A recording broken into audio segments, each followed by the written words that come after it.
Welcome to Mad Money. Welcome to Cramer. Other people, my friends, I'm just trying to save a little bit of money out here. My job is not just entertain, but to put it in context. So call me at 1-800-743-CNBC. Tweet me at Jim Cramer. When I was running the Street.com, the online news journal I started in 1995, I found out how hard business could be. Hardly a quarter went by where we could meet our quota for ad revenue, which is why we set up a more stable subscription business to cushion the shortfalls. But then one day I got this call from one of the most infamous companies of the dot-com era. It was a bit of a summons. When I sat down with this guy who was rich as Croesus, he said he wanted to do all sorts of things with me. An investment, advise, the works. Dot-com Nirvana! I sensed pure greatness. Lucre. Just the imprimatur alone would be a home run. I could see the headlines. But then I heard the other side of the deal. In exchange for the investment, I'd take the money and buy a requisite amount of goods from his company.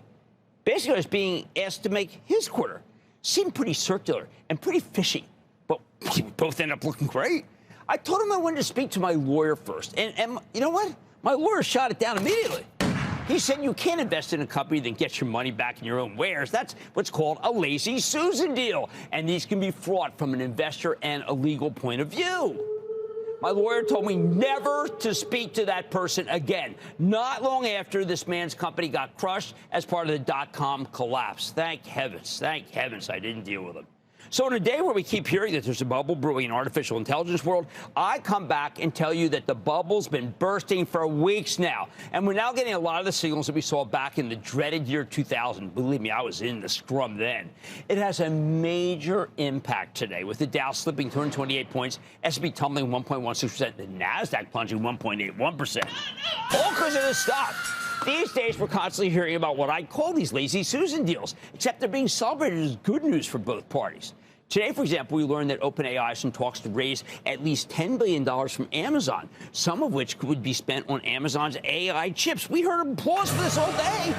Basically, Amazon's giving OpenAI at least $10 billion, even as OpenAI has a very stretched balance sheet with huge obligations that dramatically exceed its ability to bring in cash. In return, OpenAI will spend that money on Amazon's chips instead of maybe using NVIDIA's. Doesn't that raise some eyebrows? Wouldn't it be better, more natural, say, for OpenAI to just pay for the chips itself? Or are we breaking out the lazy Susan table again, like in 2000? Oh, I sure hope not. Amazon's a serious company. I don't know why it would pay OpenAI to use its own chips. I found the whole thing quizzical.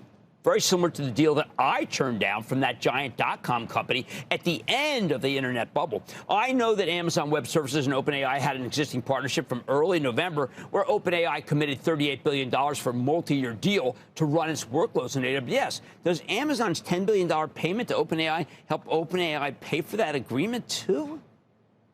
Now, it's entirely possible that people want to be involved with Sam Altman's OpenAI so badly that they're willing to invest in that company to get the money right back. But I'm growing ever more concerned that these kinds of deals, and as you shall see later on in the show, I'm starting to think that OpenAI is not that special with no moat around ChatGPT, and the deals are bad. It's getting a real run for its money now, ChatGPT. That means the most ballyhooed $500 billion valuation may be off the mark, and people shouldn't be valuing it that high. Certainly not the investors. I'm not saying that things are falling apart in this part of the financial world, but I am saying that as the bubble bursts, and it is bursting, we're going to see discipline at work because most companies have survival instincts. This morning, the Financial Times broke this terrific story that said Blue Owl Capital is refusing to back a $10 billion deal for a planned Oracle data center in Michigan. Not that long ago, I interviewed a Blue Owl executive who talked about the disciplined way it approaches investments. I believe the discipline is why Blue Owl refused to do the deal. I salute them. This story comes right as Wall Street Journal is questioning Oracle for relying on a squishy number, a $300 billion 5-year agreement with, again, OpenAI. Oracle didn't formally announce the contract, but it put it in what's known as the remaining performance obligation line, which for many means is basically a done deal. Some of us regard that as almost cash in the bank. Boy, do we look silly. Well, at the time of the announcement, the market assumed that the contract was worth its weight in gold, so Oracle stock jumped 36% in a single day back in September. They've been other contracts in the the RPO, remaining performance obligation line, now stands at $523 billion. But Oracle stock has gotten crushed as we found out more about that OpenAI relationship and how fraught it is becoming. These days, investors are feeling pretty darn dubious about it, which is why Oracle stock got shelled again, falling more than 5% to $278 and change. That's down from $345 at its all-time high just a few months ago. The stock has now wiped out most of the value it gained when Oracle decided to become king of the data center builders. Will it give up the rest? Yes, if it doesn't stop the spending and gets disciplined. Oracle and OpenAI are killing the data center cohort for certain. So what does this mean for you? Remember last night I said that we have a Godfather situation going. There are 5 families: Meta, Amazon, Alphabet, Microsoft, and then the 5th, which is Oracle, OpenAI. 4 of these companies are spending fortunes, but it's of their own cash. And it's in part to stop OpenAI, which behaves like it has unlimited capital. But it doesn't. OpenAI's reckless spending can't be maintained without the help of others, which is why it keeps doing deals like the one we just learned about with Amazon. Some call these kinds of deals circular transactions. Others call them vendor financing. To me, it seems like a lazy Susan transaction of dot-com euro. And that's why I'm saying the bubble popped a while ago, and now it's deflating quickly. That's good. We want companies doing rational things, not delusional things. We want discipline, with Blue Owl pulling out from an Oracle data center after Blue Owl stock was clocked over balance sheet concerns. Discipline is coming. We aren't there yet. Press reports indicate that there are other sources of financing and Blue Owl's not needed.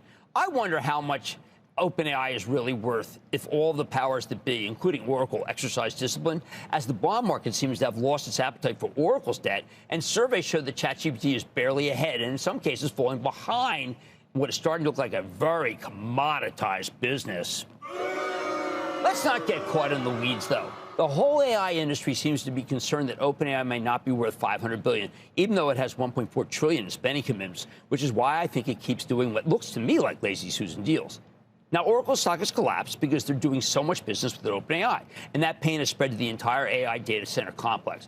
I think that's probably wrong. Discipline will reign in the out-of-control capital expenditure budgets from all the hyperscalers. They'll slow down, be more prudent, and not trash their own balance sheets. When discipline arrives, it'll be a huge win for the industry. You will then be able to buy NVIDIA and Broadcom again. It's just that the losses have to stop first. You need to see Oracle blink first. That's the Sonny Corleone toll booth situation writ large. Bulls have to hope that Micron's strong enough at the numbers tonight can help.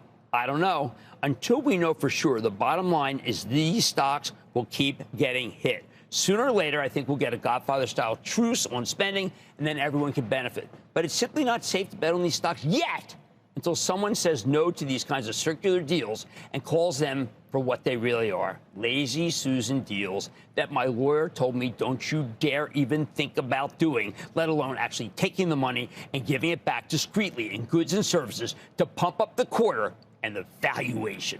Daniel in Massachusetts. Daniel. Hi, Jim. Good evening. Thank you very much for taking my call. I appreciate it. My pleasure. Thank you, Daniel. A little fired up here. What's going on? First of all, I want to wish you and your family a Merry Christmas. You're a great guy. Thank you. Thank you, buddy. I appreciate that. What's going on? Well, how can I help you?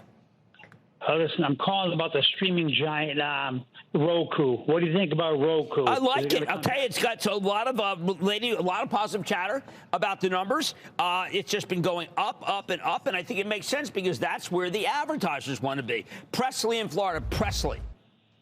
Hey, Jim. I'm Presley, like Elvis, from Jacksonville, Florida. I have a quick question about Take-Two Interactive. Sure. With GTA 6 delayed to fall 2026 or later, what changes are, as you've taught us, baked into the price? And is a successful GTA release going to bolster the share price enough to be worth investing in now? Absolutely. It's the greatest entertainment franchise of all time.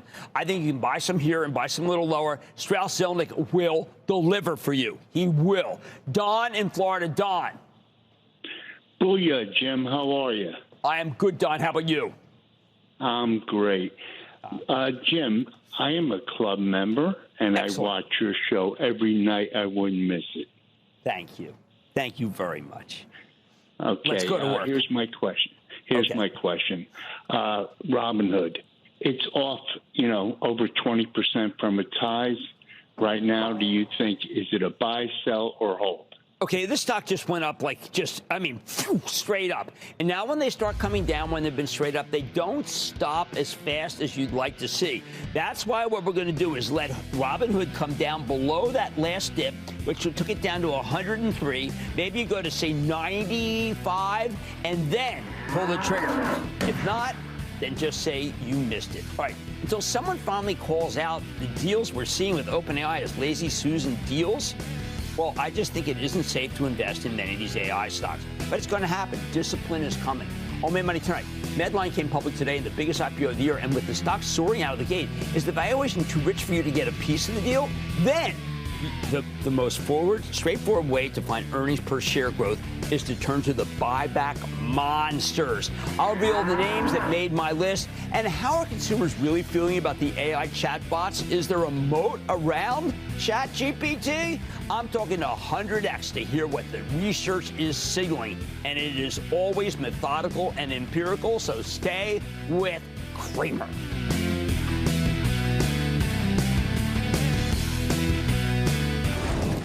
Don't miss a second of Mad Money. Follow @Jim Cramer on X. Have a question? Tweet Cramer. #MadMentions. Send Jim an email to madmoney@cnbc.com or give us a call at 1-800-743-CNBC. Miss something? Head to madmoney.cnbc.com.